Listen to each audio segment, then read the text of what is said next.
So the title of this talk is Enemy at the School Gates.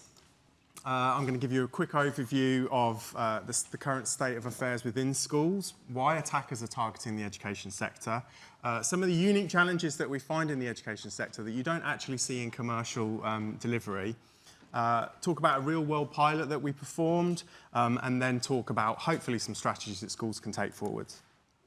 So, quick bit about me, I've got some badges, I've been working in IT for a while, but probably the most important part on that slide is that I actually started my career working in a school from the ground up, day one, IT technician, taught how to make an RJ45 cable and said, right, off you go, rewire the entire school. So, from the ground up, essentially.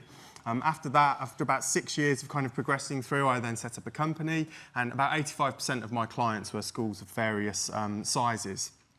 So education is something that is kind of embedded in my early career and something that I feel very passionate about.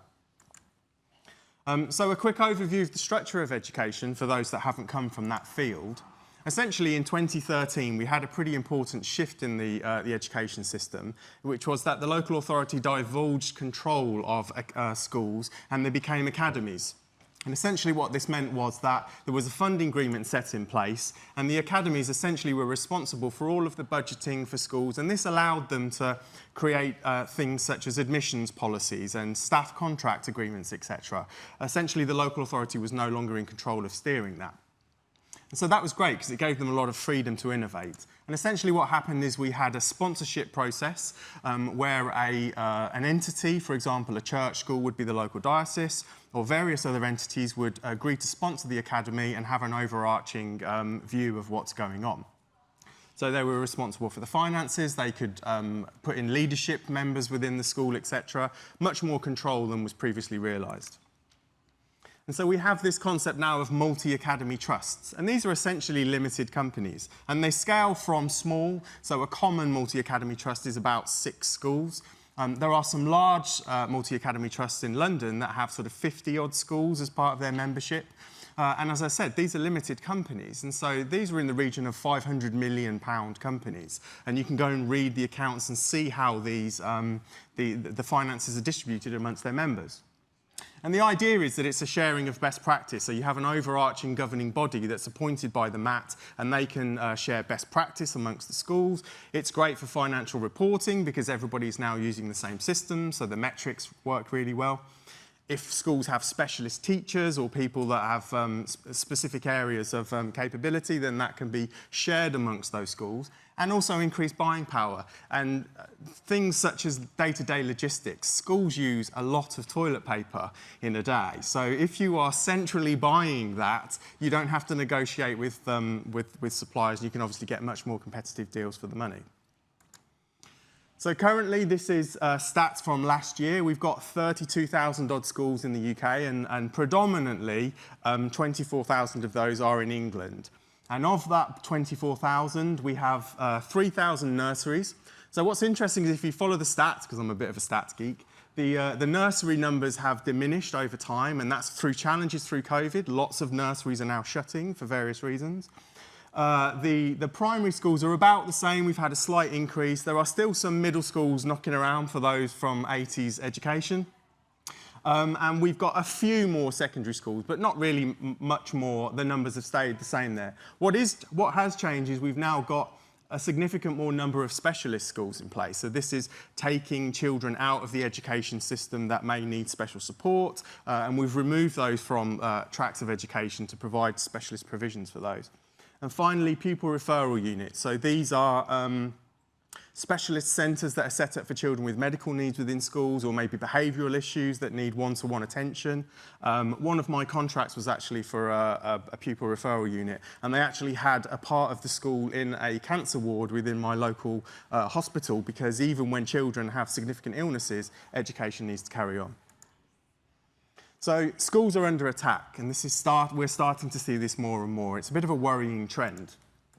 And the reason for that is the pandemic exasperated people taking this opportunity to continue learning. How many people, as a rough show of hands, have children?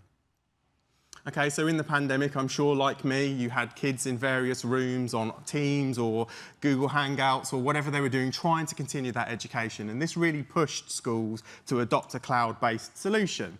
And there are a few available, but commonly what's found is between Microsoft and Google is the primary uses. And essentially, as in business, we build walls around things. What that meant is we start putting some of these resources in the reach of attackers.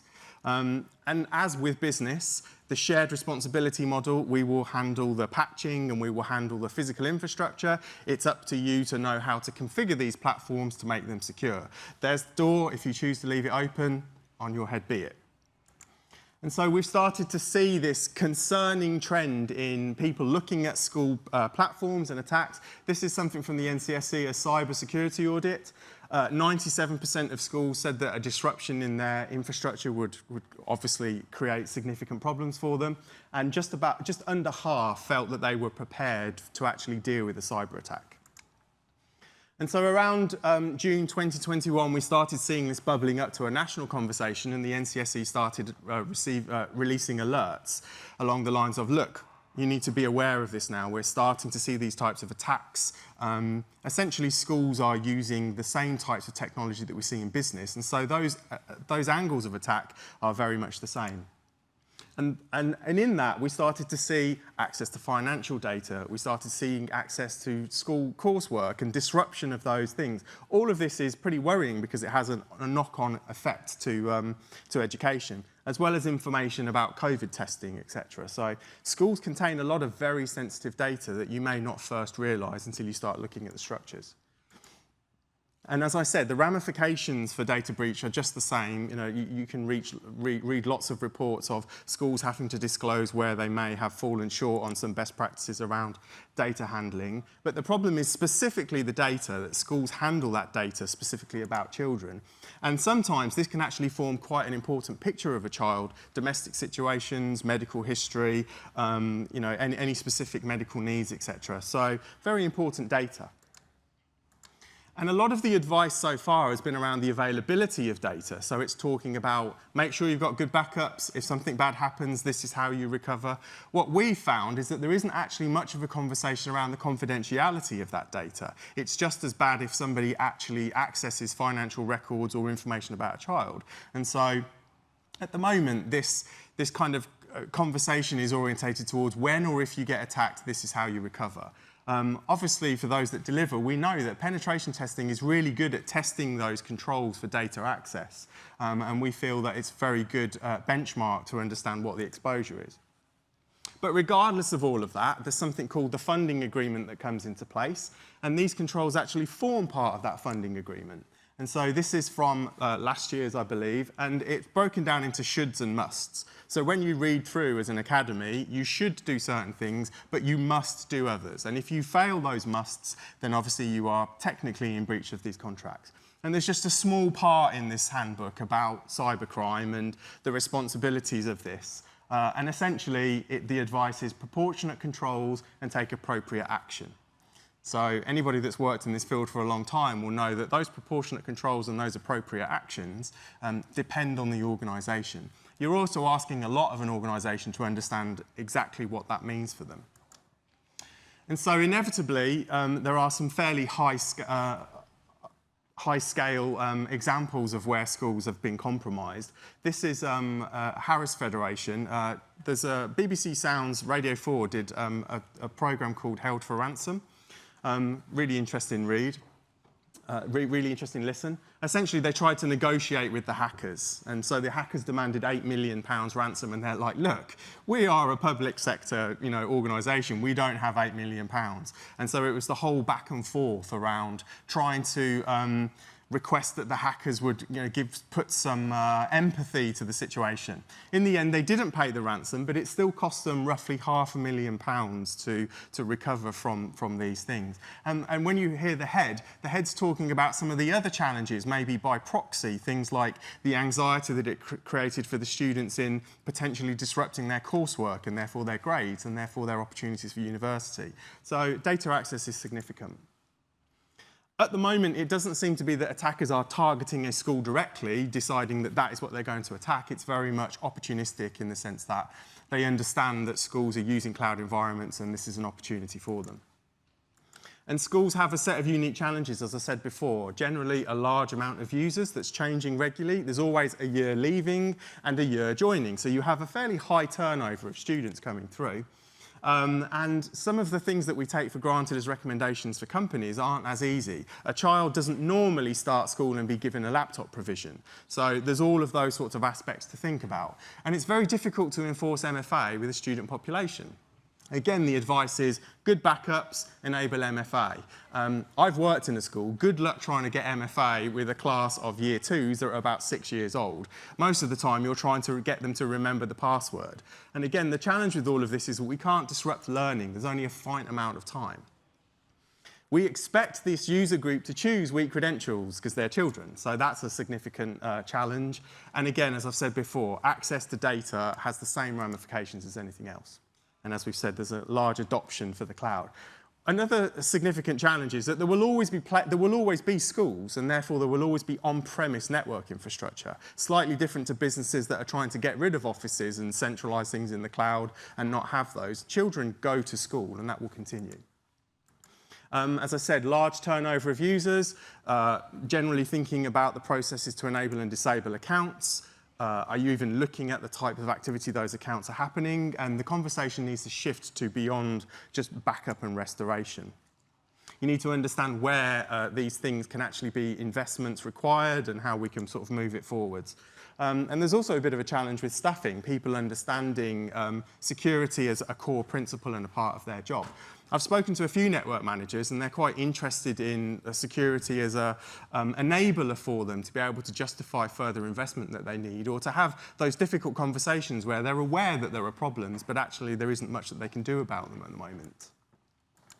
So the purpose of IT in schools is for usability, and security controls generally tend to fall behind the wayside. They also tend to access resources on their home devices, and so you have a whole challenge around, well, what is the state of the device that's connecting into this? If it's full of ransomware or whatever malware on the laptop in the first place, then obviously when a student logs into a learning platform, there's potential to screenshot, capture credentials, all of those terrible things that we don't want to see. And again, you increase the complexity of the logging and the authentication processes, and you actually slow down the time for learning, especially where it's specifically access required to an IT suite. So creds need to be easy to remember, and IT generally is seen as a bit of a presentation layer. It touches every other subject, and I don't think that's applicable to any other subject in a school. IT is both something taught and utilitarian in the sense that it is used in everything. So again, passwords, and also it's common for shared credentials. So certainly in earlier years, they'll set up a single password that users will have to log on, and then that will be shared and everybody will know that. And so, as we know, we can start performing some attacks against this infrastructure, and we only need one successful credential, particularly when it's talking about cloud infrastructure. And once you gain access to a student account, or a staff account, but particularly a student account, that then means that you can start conversing with peers or seeing that interaction with a teacher, all things that we don't want attackers to be able to do. So to test some of this, we wanted to actually work out how what we do in commercial aspects could actually be applicable to the education sector. And so with the support of some of the leadership at Cyberis, we devised a pilot project with a local MAT. And essentially, we felt that the best way to test some of this stuff is in the way that we test companies. And so let's apply those approaches to actually understand where the security baseline is. So myself and director, Jeff Jones, we went on site to a local academy, and we just ran riot, essentially. That was the brief. They were very open to anything that we could offer to be able to sort of improve that. Now, that's not to say that there aren't baseline standards available for schools already. IASME, and I'm sure some of you have heard of Cyber Essentials. So there is this, there are things that schools can do, but some of them are requirements for insurance purposes. But essentially, these are around baselining common controls. Does your router have a password on it? What's the access control? How many people can do this? How many people can do that? It doesn't necessarily always test pathways and attack vectors through that organisation. So that's really what we wanted to do. As I said, so the results of this for us was a white paper, both an executive and a technical white paper. Interesting that the executive teams wanted to fall back to where they need to be able to get further investment. What's the current state of play? Feedback that we had is commonly they're told, well, that just works. But how do I actually validate that that's the case? How do I justify that for the MAT, a portion of that spending needs to be allocated to this particular member school? So, executives have challenges above and beyond the technical aspects of that. And so, working with the deputy head of the school and the cyber lead, as I said, we essentially went on there with a view to working out, well, should somebody gain access to the environment, either physically or through an account, what does that actually mean for the school? And we were looking at testing some specific controls, so how well were the devices hardened, staff and student laptops, what was preventing unauthorized access to the data that was within the environment, did things actually be segregated? Were they actually segregated? So there were staff areas. Is it possible for an attacker to actually get access to that information? And essentially, what privilege escalation routes would there be to be able to get into a position to significantly disrupt the environment? So we're talking about the coveted domain admin or a position where you could deploy software that would significantly disrupt that.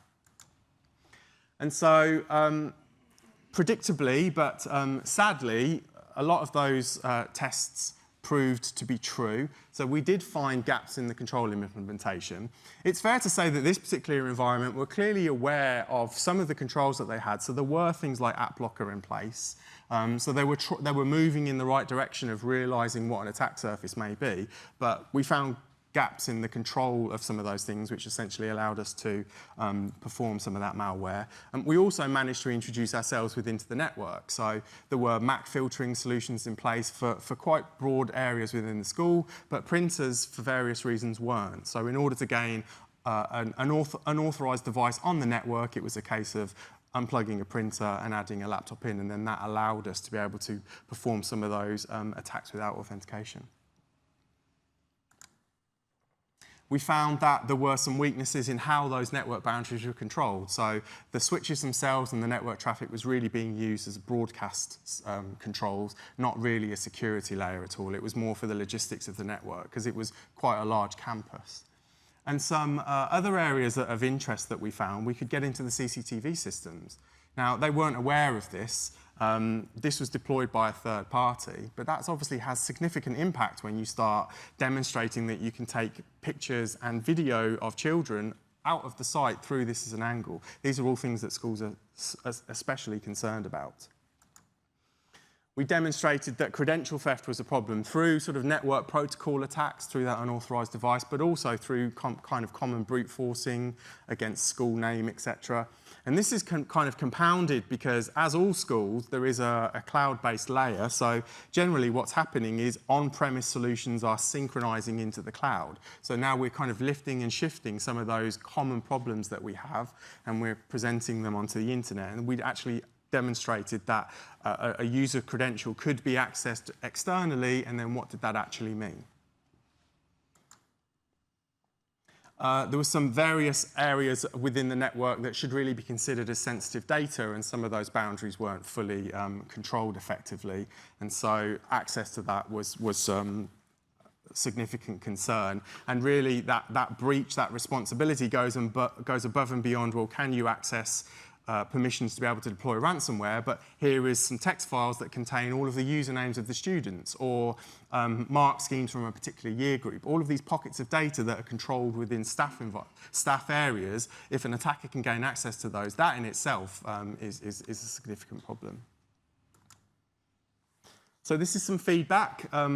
Essentially, what we did is we managed to validate the controls for them. As I said, we were impressed with their thinking around how they could control some of these environments, but they were relying too much on tooling. There wasn't much architecture considerations, and also there was a lot of legacy environment issues.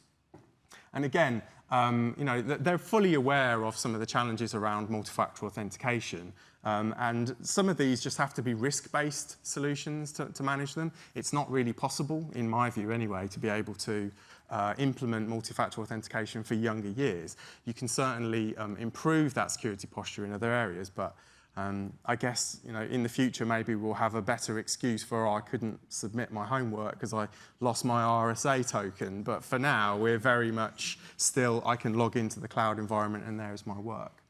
So a really good outcome for both the technical implementations and the leadership. So the challenge that we have at the moment is that although I've been looking at this from my background and we've demonstrated how this adds value, this is still very much an ungoverned market.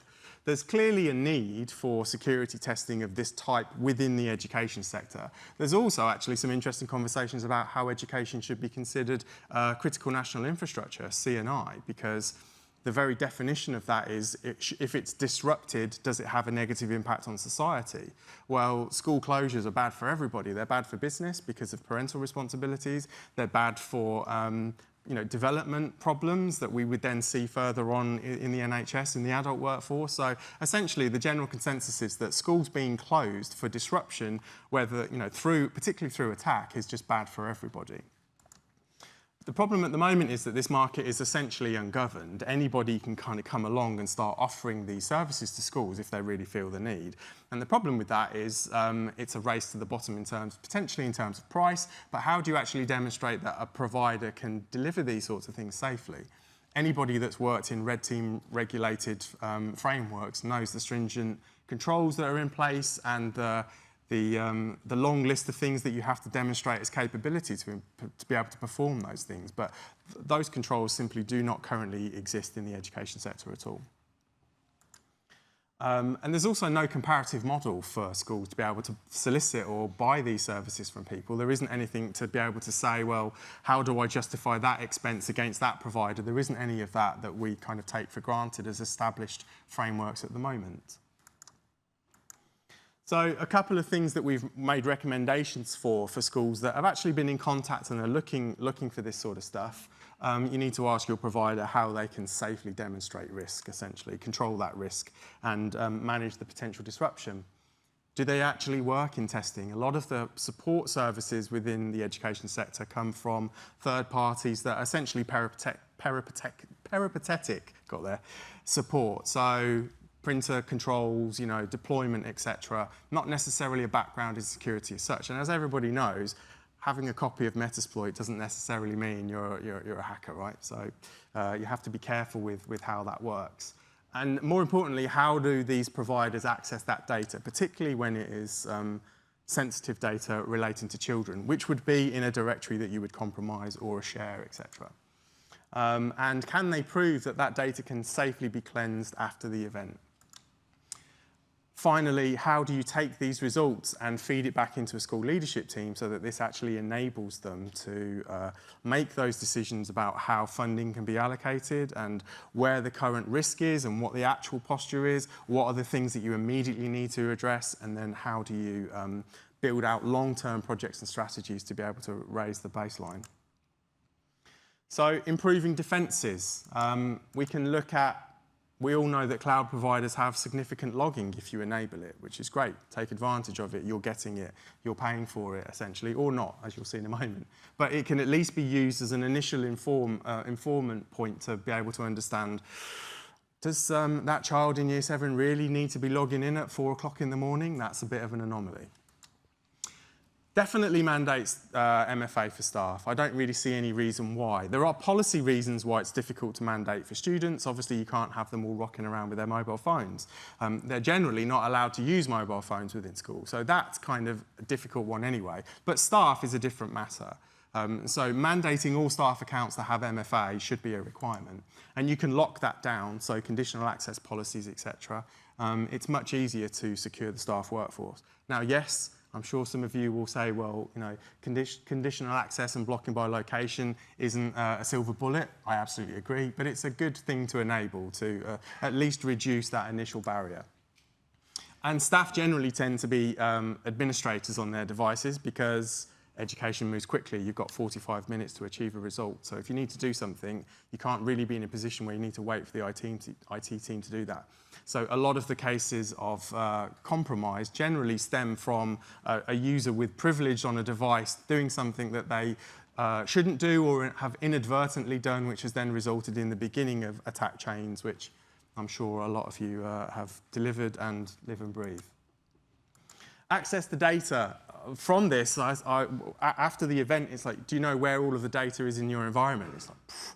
And we see this in commercial aspects all the time. Some people literally say, there are so many shares, we are trying to pull all of this back again. So, data within a network is really important to have visibility of and document it. One of the things that we found is actually receptionist processes, etc. They were creating data in a location that they didn't actually realise was publicly accessible. So there were just gaps. These weren't malicious intent, it was just people not fully understanding how these permissions have been implemented. So really important to know where all of this stuff is within the environment. And if you don't need it on the network, get rid of it. Again, this is not a specialist to education. You see this in commercial delivery all the time, that there's stuff from 2000 or whatever. You don't need it on the network. If you never use it, archive it, and then at least that reduces potentially the sensitivity of that compromise. Looking at IP addressing is obviously something, as I said before, times that can be used to spot a little bit. And really, can you use your logging for cloud-based solutions to be able to demonstrate what a user has done? And that's particularly important when you're talking about incident response. Again, going back to the Academy Handbook, understanding how you would remediate from a cybersecurity incident. Well, if you haven't got any logging on and you haven't got anything to be able to provide evidence of what's happened, it's going to be very difficult. And a lot of this sort of stuff is for insurance criteria. So the schools enlist into something called the RPA, which if they can demonstrate various aspects of Cyber Essentials compliance, etc., then they're eligible for various types of insurance. That doesn't always work. There was a school in Liverpool that got compromised. I think the total bill was like £160,000 in the end to try and recover from this. They got 80 grand back on insurance, and the other 80 grand had to come out of the school's pocket. And a large proportion of that £80,000 was they had to pay agency workers to manually input all of the data back into the school information systems over the summer, because all of the data, all of the backups have been hosed along with the attack. So, happens. And then actually knowing what your platform gives you. So this is Office 365, Microsoft 365 is an extension of this. But you can imagine from those three options, which is the most attractive to a school from that list. And you start doing the maths, you get web apps and everything else. So that's great, doesn't cost us anything. Let's go for that. Brilliant, problem solved. You get all of the security in the other two versions. You don't get any security with the first two. That's all on you. And actually, when you start doing the maths of these types of things, so take A3 as an example, average student user base within a secondary is about 1,000 kids. So that's 26 grand a year as an annual commitment, plus the staff on top. You start talking about £50,000 for investment in an Office 365 platform, and the other extensions are even more. Teachers are even more expensive. So you can kind of see that these are things that people need to plan for. It needs budget allocation, it needs consideration, and you have to pay for security. So validate your controls through emulation of threats. I think looking at that from an attacker's mindset is really valuable to be able to demonstrate what people can do. Do you actually trust your backups? Prove that your backups haven't been compromised in terms of your breach and you're not just reintroducing a bigger problem. How do you actually report this back through an incident? And actually, what's the process for an academy, a member, to report it back up to the Academy Trust, and what are their responsibilities there?